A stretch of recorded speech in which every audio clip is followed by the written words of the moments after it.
Bismillah, salatu wassalamu ala ashrafil anbiya'i wal mursalin wa ba'd. E falenderojmë Zotin xhaleshanu, dërgojmë salavatin mbi Muhamedit alayhi salatu wasallam, mbi familjen e tij të ndershëm, mbi shokët e tij besnik dhe mbi gjithë ata që ndjekin dhe pasojnë rrugën e tij deri në ditën e fundit. Të nderuar vëllezër dhe motra, sot është dita e dytë e seminarit të cilën do të flasim rreth haxhit. Në veçanti është përzgjedhur hadithi i Xhabirit radhiyallahu ta'ala anhu, që konsiderohet hadithi më gjithëpërfshirës që përshkruan haxhin e Muhamedit alayhi salatu wasalam, e që dietarët padyshim kur kanë fol për këtë hadith i kanë përmend, tri specifika pse pikërisht ulemaja e kanë zgjedhur këtë hadith edhe kanë fol shumë rreth haxhit. Kanë thonë më së pari se është hadith i saktë, për shkak se ka shënuar Imam Muslimi rahimahullah. Pastaj është hadith shumë i gjatë. E zakonisht hadithet e gjata që janë shumë gjata, zakonisht janë hadithet të dobta, ndërsa ky është hadith i saktë, plus është shumë i gjatë, plus e për shumë detaje haxhin e Muhamedit alayhi salatu wasalam, dhe tjetra specifike është për shkak se Xhabir radhiyallahu ta'ala anhu është një shok i Muhamedit alayhi salatu wasalam, qysh nga veçëllëria, domthonë e ka përcjell Resulullah alayhi salatu wasalam, është një ndër sahabët më eminent, është një ndër sahabët që shumë ka transmetuar, domthonë edhe është një ndër 7 transmetuesit që më së shumti kanë transmetuar hadithe nga Muhamedi sallallahu alaihi wasallam. Pra vetë pozita e Xhabirit në mesin e shokët Muhamedit alayhi salatu wasalam i jep pesh, domthonë, këtij hadithit.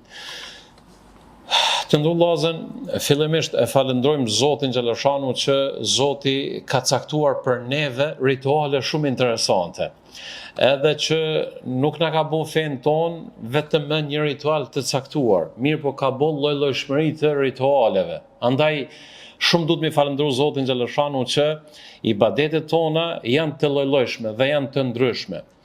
Qëllimi sepse Zoti xhaleshanu ka bërë për neve legjitime ibadete është me qëllim që ne të ngritemi tek Allahu subhanahu wa taala. Pra, roli i adhurimeve është me qëllim që ne të ngritemi tek Zoti xhaleshanu. Dhe gjithashtu, adhurimet e kanë edhe një urtësi tjetër, për shkak se adhurimet e shumta me lejen e Zotit xhaleshanu, kur ne bëjmë adhurime të shumta, automatikisht ne filtrohemi dhe ne pastrohemi nga ato ligësi, nga ato tmeta dhe nga ato defekte të cilat ne i kemi në jetën tonë. Pra këto janë pothuajse dy arsyet kryesore pse ne jemi të thirrur që të bëjmë ibadete sa më shumë. Ka dashur Zoti xhaleshanu që kemi ibadete të cilat manifestohen vetëm me zemër, siç është për shembull meditimi rreth Zotit xhaleshanu, rreth shenjave të Zotit xhaleshanu, ose siç ka të bëjë, domthonë, gjitha ato vepra të cilat janë me zemër. Pastaj kemi adhurimet të cilat ne i bëjmë me gjymtyr, siç është për shembull pastërtia, abdesi, namazi e të ngjashme. Pastaj kemi adhurimet të cilat janë vëllezër dhe motra që bëhen me pasuri, për shembull, siç është zakati dhe siç janë lëmoshat e ndryshme. Domthonë me të gjitha këto ne i afrohemi sa më shumë Zotit xhaleshanu. Dhe kemi një ibadet që është shumë interesant, që është haxhi. E që haxhi pothuajse i përfshin që të gjitha. Andaj mu për këtë arsye Zoti xhaleshanu nga urtësia e tij e ka lënë si shtyllën e 5 të Islamit. Për shkak se në haxh kemi adhurimet të cilat bëhen me shpirt e me zemër, kemi adhurimet të cilat bëhen me gjuhë, kemi adhurimet të cilat bëhen me trup, me gjymtyr, kemi, domethënë, haxhi bën pjesë në adhurime të cilat duhet me investu, pra që është paraja, dhe janë, pra kjo është në një farë mënyrë, kjo është haxhi. Dhe Zoti xhaleshanu ka bërë haxhin që të demonstrohet në vendet më të bekune, që është Mekja e bekune, që është Arafati, që është Muzdalifja, që është Mina. Më thonë vendet më të zgjedhura të Zotit xhaleshanu. Po ashtu Zoti xhaleshanu e ka bërë legjitime haxhin të kryhet në ditët më të mira të vitit. Në ditët më të mira të vitit. Andaj për këtë arsye për haxhin është interesant. Haxhi pra është kulmi i fesë, është shtylla e fundit e Islamit. Zoti xhaleshanu haxhit i ka japë, domethënë, aq vlerë sa që ka po shtyllë për shtyllat e Islamit. A ka mundësi mu paramendu feja jonë pa haxh? S'ka mundësi. Për këtë arsye, domethënë, haxhi është shtyllë e Islamit. Është ai seminari më i madh vjetor i cili mlidhen të gjithë elita e muslimanëve, mlidhen dietarët, mlidhen pasunikët, mlidhen biznismenët, mlidhen politikanët, mlidhen pothuajse elita e muslimanëve dhe është seminari më interesant i cili ndodh. Për këtë arsye vëllezër dhe motra, haxhi i pranuar ka shumë shpërblime të Zotit xhaleshanu. Ka thënë Muhamedi sallallahu alaihi wasallam: "Man lam yarfuth wa lam yafsuq raja'a ka yawmin waladathu ummu." Ai i cili e kryen haxhin duke mos bër arrafeth. Arrafeth dietarët kanë thënë se është shprehje të liga të cilat i përdor njeriu. Dhe nuk bën fisk. Fisk do të thotë shkelja e dispozitave të Zotit xhaleshanu. Pra kush e kryen haxhin dhe ruhet me gjuhë dhe nuk i shkel dispozitat e Zotit xhaleshanu, kthehet në shtëpinë e tij ashtu sikurse e ka lindur nëna, pra i pastër pa mëkate. Gjithashtu ka thënë Muhamedi sallallahu alaihi wasallam: "Hajjun mabrur laysa lahu jazaan ila al-janna." Thot haxhi mabrur, fjala mabrur rrjedh nga fjala el-birr. Fjala el-birr do thot kulmi i mirësive. Fjala el-birr në gjuhën e Kuranit, në gjuhën fetare do të thot kulmi i mirësive.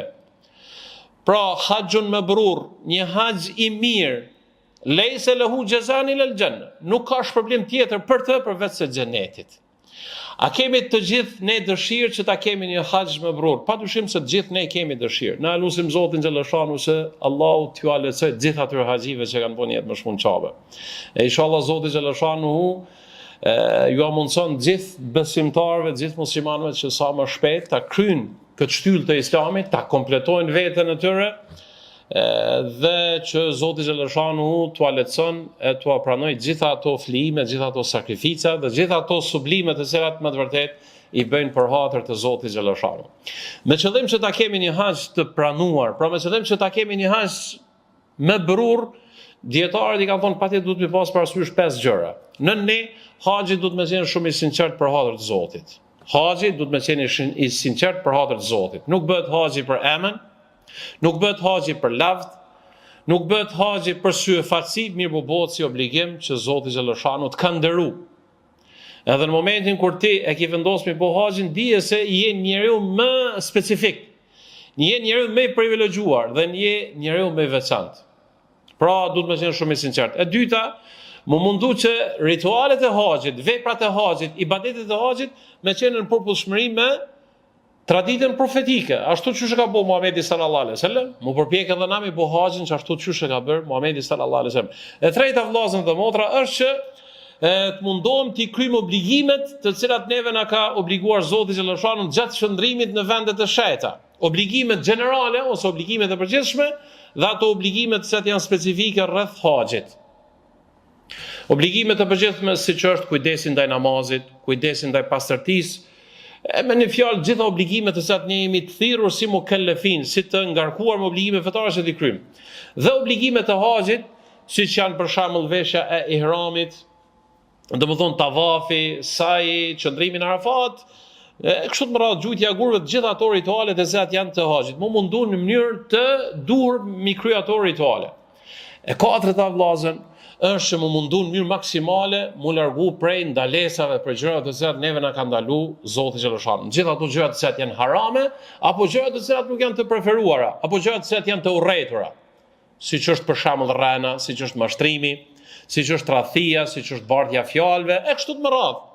Konsumimi i gjërave të ndaluara, e kështu të më radhë. Domthonë çdo gjë që na ka ndaluar Zoti xhaleshanu duhet më mundu që gjatë haxhit mos mi bë.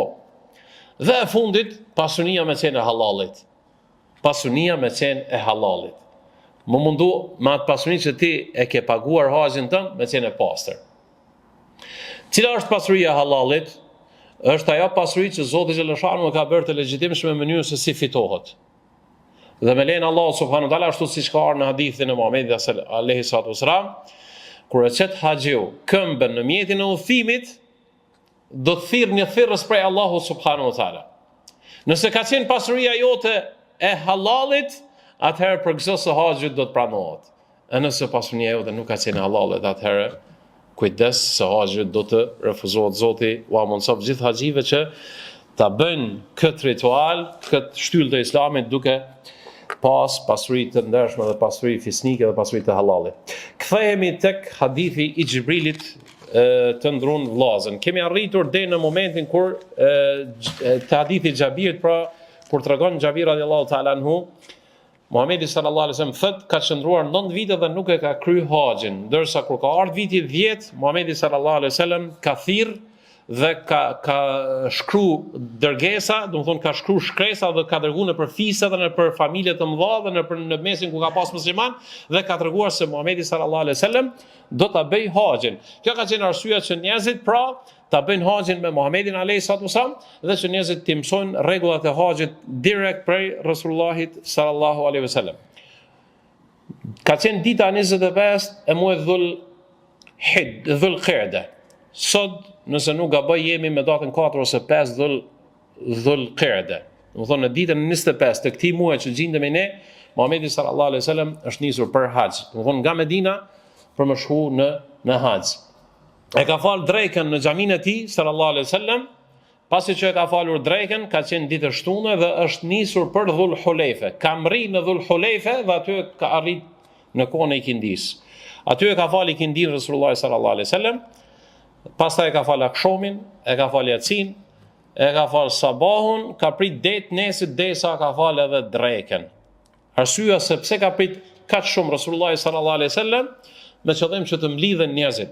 Thot Xhabir radiallahu ta'ala anhu, thot aq shumë njerëz kanë ardhur në vendin e quajtur Dhul Hulejfe, saqë thot po ta kthesh kryt në anën e djathtë kime pa vetëm njerëz, përpara vetëm njerëz, majtas vetëm njerëz, mbrapa vetëm njerëz, shumë njerëz ka pas. Domethënë janë ardhur gjithë muslimanët që kanë pas mundësi me prezantu për mi bëj haxhin me Resulullahin alayhi salatu wasallam.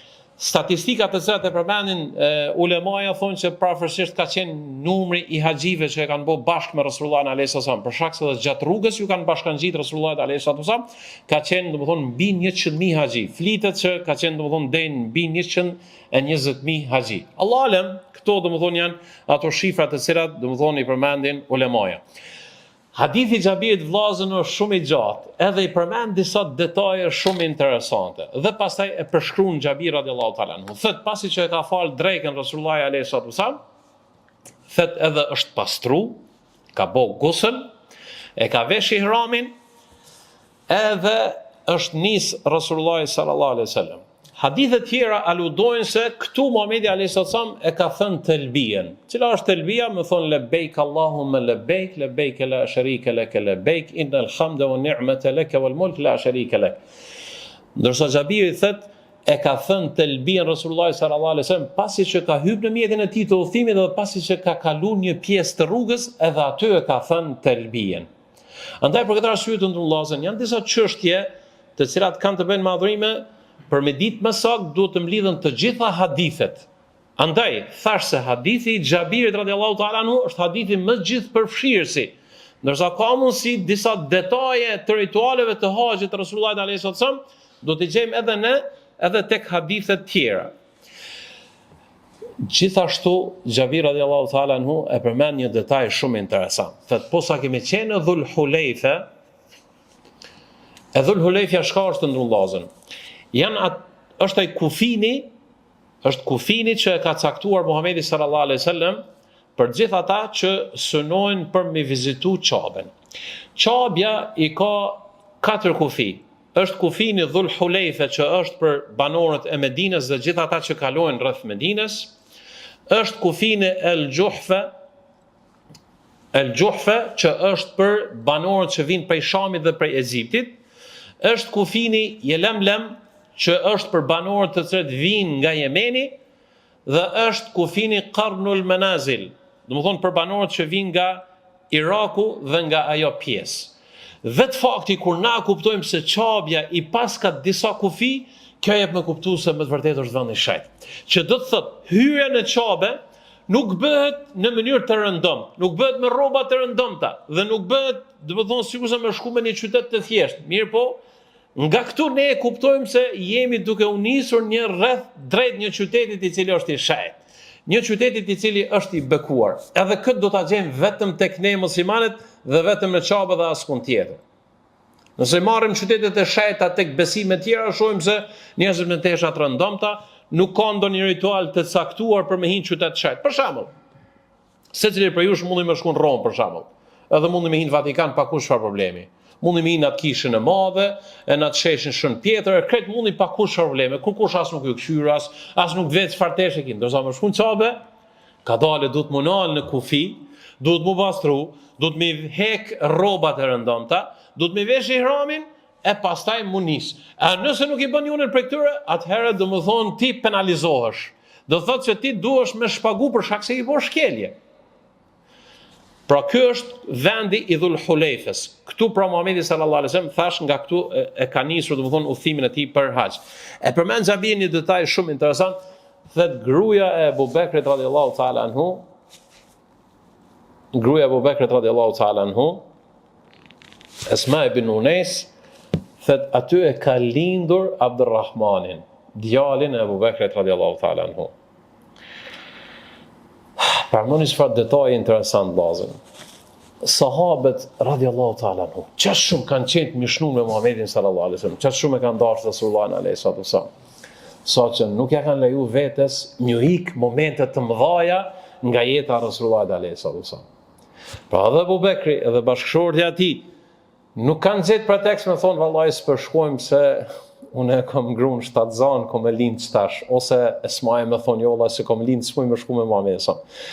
Shtoja kësaj vllazën dhe motra, përmendoni çfarë kushte kanë qenë atëherë. Paramendoni çfarë kushte kanë qenë atëherë. Edhe thët Xhabir radhiyallahu ta'ala anhu, thët ka ardhur dikush edhe i ka thonë Resulullahit alayhi salatu wassalam, thët oj dërguar e Allahut, thët Esmaja ka lindur, pra ka lind një djalë Abdurrahmanin, thët çka duhet me vepru? Muhamedi sallallahu alaihi wasallam i ka thonë ightasli wastanthiri bi thawbin wa ahrimi. Thët thuaj Esmës let pastrohet, let lahet, thët edhe let mundohet që ta siguroj trupin e saj të mos i rrjedh gjak. Mundohet që ta siguroj trupin e saj të mos i rrjedh gjak, thët dhe të përgatitet për me hinë në ihram. Edhe pse juridikisht vllazën dhe motra, edhe pse juridikisht persona të tillë, domethënë janë të liruar nga haxhi për shkak se është me statusin e nifasit. Mirë, po këtu shohim se këta janë sahabët të ndrullazën që këta e kanë rujt traditën e Muhamedit sallallahu alaihi wasallam. Këta e kanë bërë këtë sakrificë të madhe me qëllim që më na tregon neve ja edhe detajet më të thjeshta ne ju tregojmë juve dhe kështu duhi domethënë me bëu haxhin. Edhe kështu pra, koncepti i ihramit të ndrullazën nuk është koncepti thjesht vetëm mi zhvesh rrobat e rëndomta të cilat janë të çepura dhe mi vesh ato dy peshkirat e bardha. Mirë, po koncepti i ihramit është me hinë në ihram me niyet. Domethënë ku bëhet niyeti? Bëhet pikërisht në kufi, që në këtë rast domethënë është Dhul Hulejfe. Pra aty duhet mi bën niyetin, edhe aty duhet me thonë labbaik Allahumma hajjan au labbaik Allahumma umratan. Edhe kështu thot pra Xhabir radhiyallahu ta'ala anhu, Muhamedi sallallahu alaihi wasallam e ka bën niyetin për me hinë në ihram. وركب القصوى حتى إذا استوت به ناقته على البيضاء. Thët Xhabir radhiyallahu ta'ala anhu, thët ka hyp Muhamedi sallallahu alaihi wasallam në kafshën e tij që ka qenë el Qaswa. Pra sahabët ja kanë ditë edhe emrin e devës së Muhamedit sallallahu alaihi wasallam. Thët dhe ka hip në të dhe thët nuk e ka thonë telbien derisa e ka filluar domethënë udhimin. Këtë meselë domethënë e cekëm pak më herët. Edhe këtu thët pastaj Xhabir thët kum pa thët se ka pas shumë njerëz rreth Resulullahit sallallahu alaihi wasallam. Thët dhe në këto momente, tregon Xhabir radhiyallahu ta'ala anhu, në këto momente thët Resulullahit alaihi salatu wasalam, thët yanzilu al-Quran wa huwa ya'rifu ta'wilahu wa ma 'amila bihi min shay'in 'amilnahu bihi fa ahalla bit-tauhid. Thët dhe në këto momente i ka zbritur Kur'ani Resulullahit alayhi salatu wasallam, dhe nuk ka qenë askush që ka ditur komentimin e vargjeve të Kur'anit më mirë më bukur se sa Resulullahi sallallahu alaihi wasallam. Realisht Muhamedi sallallahu alaihi wasallam ka qenë përkthyesi i Kur'anit, domethënë nga teoria në praktik. Muhamedi sallallahu alaihi wasallam nuk ka pas pra askush më mirë se sa ta kuptoj fjalën e Zotit xhaleshanu nga se vetë këtij i ka zbritur. Dhe kështu thot na ka mësuar Muhamedi sallallahu alaihi wasallam që ta jetësojmë domethënë Kur'anin. Fa ahalla bit tauhid, ka filluar domethënë me fjalën labbaik Allahumma labbaik, që është kuptimi i fjalës së tauhidit që hoxha Zoti shpërblev domethënë ka fol në javën e kaluar. Pastaj e përshkruan Xhabiri radhiyallahu ta'ala anhu, domethënë udhtimin e Resulullahit alayhi salatu wasallam. Thët kur ka filluar Muhamedi alayhi salatu wasallam me telbie, thët numri i madh i sahabeve gjithë e kanë ngritur zërin duke bërë telbie. Thët disa tjerë, domthon disa sahabe nuk e kanë thënë pikërisht siç e ka thënë Muhamedi sallallahu alaihi wasallam, po kanë thënë edhe shprehje tjera duke ju përgjigjur Zotit xhallashanuhu. Për shembull ndër format e telbies që e kanë përdorur sahabët, siç tregon Abdullah ibn Umar radhiyallahu ta'ala anhu, ose Enesi tregon për Omer radhiyallahu ta'ala anhu, thot ka thënë lebeik Allahumma lebeik lebeik wa sa'deik wal khairu bi yadayk wal raghaba'u ilayka wal amal. Do të thonë shprehje të cilat të gjitha këto e përshkruajnë përkushtimin ndaj Zotit xhallashanuhu dhe madhështinë ndaj Allahut subhanahu wa taala. Pra thot Muhamedi sallallahu alaihi wasallam, thot Xhabiri, thot kërkon nuk e ka penguar Resulullah alaihi wasallam. Edhe nëse dikush e ka thonë ndonjë shprehje tjetër të telbies, nuk e ka pengu Muhamedit sallallahu alaihi wasallam. Mirë, po padyshim se forma më e mira në të cilën ne e themi telbien vllazën është të themi lebeik Allahumma lebeik, të përgjigjemi në mënyrë të vazhdueshme ty o Zot, të përgjigjemi. Pra ti i ka i përgjigjesh thirrjes që e ka bërë Ibrahimi alayhis salam para 4000 sa viteve. Dhe ti i ka përgjigjesh kësaj përgjigje në mënyrë të vazhdueshme dhe je i gatshëm që vazhdimisht të përgjigjesh Allahut subhanahu wa taala. Dhe thot kështu ka arritur Muhamedi sallallahu alaihi wasallam që të arrijë domethënë në Mekë. Thot kur ka arrit Muhamedi sallallahu alaihi wasallam dhe kur e ka pa Çaben, atëherë e kanë ndalur telbien. Pra që do të thot, telbia duhet të bëj krejt rrugën. Nga momenti kur ti e vesh rrobën e ihramit. Në këtë rast për shembull i veshim rrobat e ihramit në aeroplan. Dhe si të hipim në aeroplan, duhet më njëherë me fillu me telbie derisa të mrrim, domthonë derisa ta shohim Çaben e bekuar. Pastaj thot Xhabir radhiyallahu ta'ala anhu,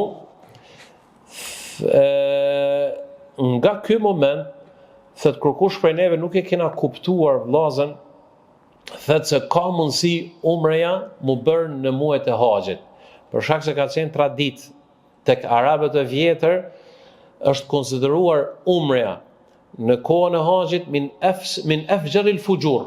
Kan thonë se është prej mëkateve më të mëdha me bë umre në kohën e haxhit. Pra edhe paganët kanë bë haxh, edhe paganët kanë bërë umre. Mirë, po kurrë nuk e kanë bërë umren në muajin e haxhit. Ndërsa këtu na ka treguar Muhamedi sallallahu alaihi wasallam se duhet me bë umre. Që do të thotë të ndrullazër. Muhamedi sallallahu alaihi wasallam ka ardhur për mi evitu disa tradita të shëmtuara të xahiletit të cilat kanë qenë. Dhe ka ardhur, domethënë si reformues i disa ritualeve të cilat kanë qenë të kaluarën dhe Resulullah sallallahu alaihi wasallam padyshim se ju ka japë ngjyrë fetare. Thët ka hi Resulullah alaihi wasallam në harem. Thët edhe më së pari thët e ka filluar tavafin, pra sjellën rreth Çabes nga guri i zi. Thët etejna el bejte ma'hu istalama ar-ruknu faramala thalathan wa masha arban. Thët Muhamedi sallallahu alaihi wasallam istalama ar-rukn. E ka për qëllim e ka fërkuar kandin. E ka për qëllim Xhabir radhiyallahu ta'ala anhu e ka fërkuar gurin e zi. Pra është sunet, kush ka mundësi. Gurin e zi janë disa metoda. Më së pari, nëse ki mundësi, domethënë mu ul edhe mi puth gurin e zi. Sot vllazën guri i zi, i cili xindet në kandin e Çabes, domethënë nuk është origjinal ashtu çysh e ka vendos Ibrahimi alayhis salam. Thjesht janë vetëm 7 guraleca të vegjël, të cilët janë të pështjellur me një kauçuk, edhe është si formë gurit, edhe ai guri domethënë është i vendosur në kandin e Çabes. Pse është kështu? Është një çështje historike e cila ka ndodhur në të kaluarën. Pra na e kuptojmë se sot vetëm janë disa pjesë të mbetura të gurit të zi. Pra e para, metoda e parë qysh fillohet me gurin e zi është nëse dikush ka mundësi mi puth gurin e zi. Pra e puth gurin e zi dhe kjo është sunet i Muhamedit alayhis salam. Nëse s'ke mundësi mi puth gurin e zi, spaku e fërkon, domethënë, e fërkon me dorë, pastaj dorën e puth. Nëse s'ke mundësi as këta mi bë, atëherë nëse ke ndonjë mjet, siç ka vepruar Muhamedi sallallahu alaihi wasallam, e ka pas kruten. Me kruten e vet, Resulullah alayhis salam e ka prej gurin e zi, pastaj e ka puth domethënë kruten. Pra nëse ti posedon diçka dhe ki mundësi mi prej gurin e zi, edhe e prek, atëherë puth që ato që e ka prek, domethënë gurën e zi. Nëse s'ki mundësi as këto, atëherë thjesht vetëm bën me shaj, domethënë nga guri i zi dhe nuk ka nevojë mu puth dora. Pra këto janë metodat qysh fillohet me fillimin e tavafit. Sot të ndrullazën, është e pamundshme që të bëhet asnjëra prej tyre përveç e fundit. Domethënë sot as ki mundësi mi puth, as nuk ki mundësi mi prek, as nuk ki mundësi me ndonjë gjësan mi prek gurën e zi për shkak të fluksit të madh të haxhive që janë domethënë tek guri i zi. Edhe për këtë arsye domethënë gjithë ulemaja sot këshillojnë që të mos shkohet aty për me botë llovi për shkak se domethënë e hub efektin e adhurimit, për shkak të llovisë së madhe që është domethënë tek guri i zi. Pra, e fillon me bismillah, edhe thot Xhabir radiallahu ta'ala anhu, farammala thalathan wa masha arban. Thot Muhamedi sallallahu alaihi wasallam, 3 rrath e parë që i ka bër, 3 rrath e parë, thot ka hec pak më shpejt. Domethënë arramel është kur ti jo me vrapu, mirë po e hes një hecje më të shpejt. Edhe ndërsa 4 rrath tjerë thot ka hes në mënyrë normale Muhamedi sallallahu alaihi wasallam. Domethënë gjithmonë tavafin një rreth bëhet, domethënë kur bën me shaj nga guri i zi, edhe thu Allah, bismillah, Allahu akbar. Ose mjafton me thon vetëm Allahu akbar, ose bën me thon vetëm bismillah. Cilën e thu, domethënë nuk prish punë. E bën të parën, e bën harkun e parë. Dytën e kështu me radhë, derisa i bën 7 radh. Në transmetime në hadithe tjera thuhet se 8 herë ka thënë kështu Muhamedi sallallahu alaihi wasallam, për shkak se edhe herën e fundit pasi që ka përfunduar tavafin, domethënë Muhamedi sallallahu alaihi wasallam ka thënë bismillah, Allahu akbar, edhe është nis domethënë për saj. Hadithe tjera na tregojnë se Muhamedi sallallahu alaihi wasallam në 3 rrath e parë ridan që e ka pas, domethënë këtë pelhurën e sipërme e ka fut përfuni, domethënë përfuni krahut dhe kështu e ka vendosur domethënë. E ka vendosur në këtë mënyrë, edhe krahu domethënë ju ka pa. Domethënë krahu ju ka pa. Arsyeja pse i ka bë këto veprime Resulullah sallallahu alaihi wasallam, ose pse na ka mësu të ndrullazën. Në parim ne duhet ta kuptojmë ritualin e haxhit si tërësi, se haxhi është teslim lillahi azza wa jall. Është dorëzim i plot ndaj Zotit xhaleshanu. Plot urtësi të adhurimeve ne nuk i kuptojmë. Cila është arsyeja për shembull veshna, tesha pa për shembull të paqepura. Domethënë, cila është arsyeja pse mi zbulu krahun e djathtë dhe jo të majtin për shembull? Cila është arsyeja pse 7 pikërisht, jo pse 5 ose pse 8, e kështu me radhë. Gjitha këto, ose pse pikërisht në Dhul Hulejfe fillon kufini i Çabes për shembull. Gjitha këto na nuk i kuptojmë. Po nëse i kuptojmë, themi faleminderit për Zotin xhaleshanu që na ka mësuar mi kuptu disa mirësi të mirësive të shumta të adhurimeve të Zotit xhaleshanu. Mirë, po një gjë duhet ta kuptojmë, se ne quhemi musliman. Musliman quhet ai i cili i nënshtrohet Zotit xhaleshanu me bindje të plotë dhe duke u bindur se kjo është më mirë që për mua Zoti xhaleshanu e ka zgjedhur. Andaj duhet ta mësojmë një mesazh nga haxhi, se haxhi na mëson neve si musliman se si ti dorëzohem plotësisht Zotit xhaleshanu. Dhe pa pyetur cila është arsyeja, cila është filozofia e kësaj, cila është shkaku i kësaj, domethënë thjesht kështu të ka vepruar Muhamedi alayhis salam, kështu të na ka mësuar hadithi i Xhabirit, edhe ne kështu të veprojmë nga se kështu të ka vepruar Resulullah sallallahu alaihi wasallam. Pra 7 rrath i ka bërë Resulullah sallallahu alaihi wasallam. Kur ka kalu të mekami Ibrahim, që është afër derës së Çabes, aty Resulullah sallallahu alaihi wasallam e ka lexuar fjalën e Zotit: "Wattakhidhu min maqami Ibrahim musalla", thot dhe merreni mekamin Ibrahim vend faljen në të cilën do të falin në të.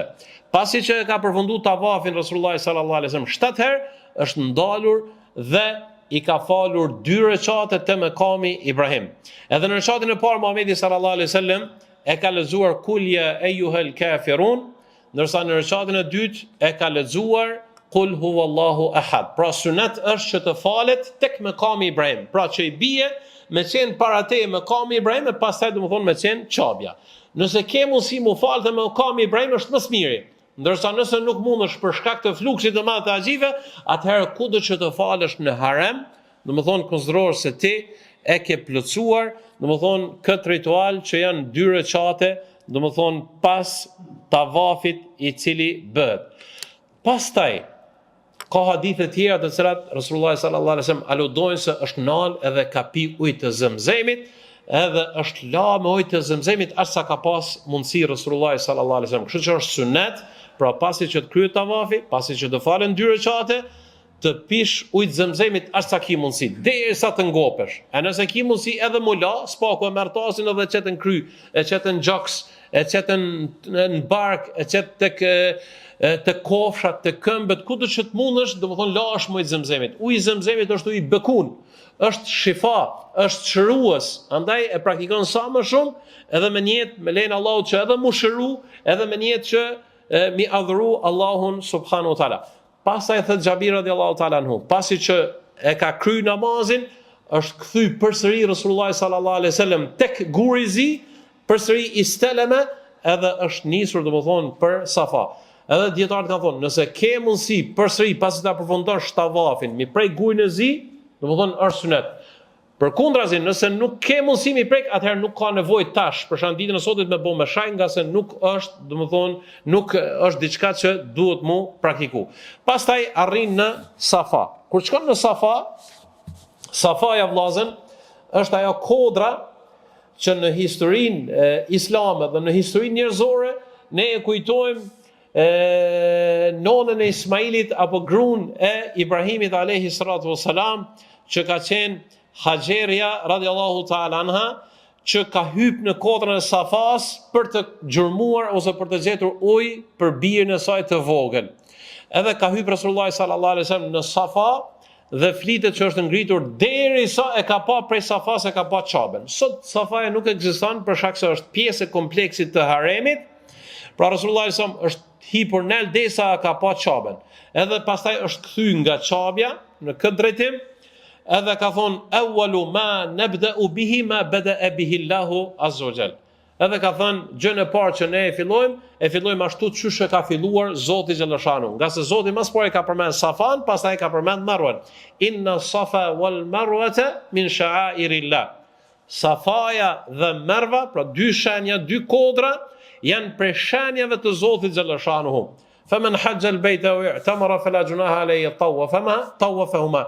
Thot ai i cili e kryen haxhin, thot nuk është mëkat që të bëj sa'i në mes të këtyre dyave. Dhe ka mbet ky ritual, pra, që fillon pra nga Safaja, e të shkohet në Marwa, e që të bëhet 7 herë. Kur ka hip në kodrën e Safas Rasulullah sallallahu alaihi wasallam, është kthy ka Çabja. Nuk ka bë me dur, mirë po thjesht i ka çu durt edhe ka bë dua. Edhe e ka lexuar këtë ajetin që e lexuam më herët. Pastaj ka thënë Allahu Akbar, Allahu Akbar, Allahu Akbar 3 herë. Pastaj ka thënë La ilaha illa Allahu wahdahu la sharika la, lahul mulku wa lahul hamdu wa huwa ala kulli shay'in qadir. La ilaha illa Allahu wahda, anjaza wa'da, wa nasara 'abda, wa hazama al-ahzab wahda. Ka thënë kështu, pastaj ka bë dua Resulullah sallallahu alaihi wasallam. Ka bë dua të ndryshme.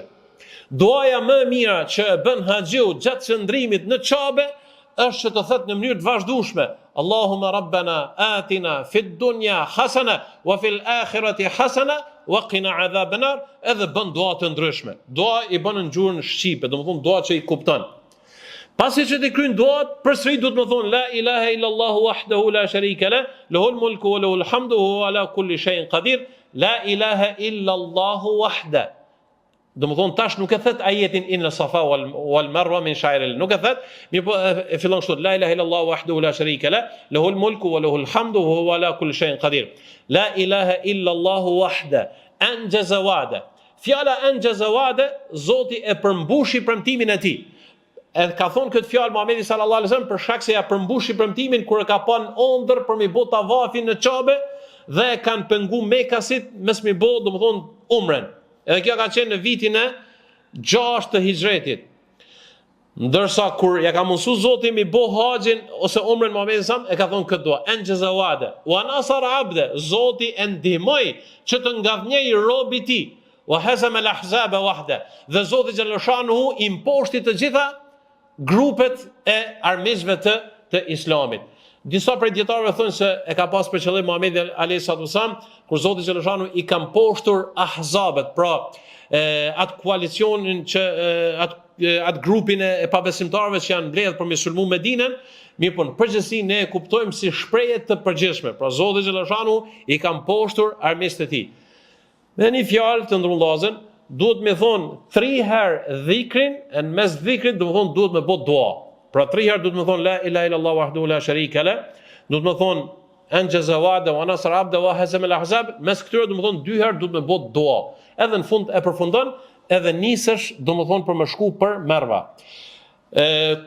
Kur të shkon në mes të rrugës, tash janë të vendosura 2 shërita të gjelbërt, edhe aty është sunet që të vrapohet, nga se Haxheria aty ka vrapuar. Flitet që ka qenë një në kaluaren, domethënë flitet se ka pas, domethënë kur ka ra shi në Mekë, edhe aty është bos si lloç, edhe për këtë arsye domethënë aty kanë kaluar shpejt. Po Allah alem, e thash më herë se na nuk i gjurmojmë cilat janë urtësit, mirë po veprojmë ashtu siç ka vepruar Muhamedi sallallahu alaihi wasallam.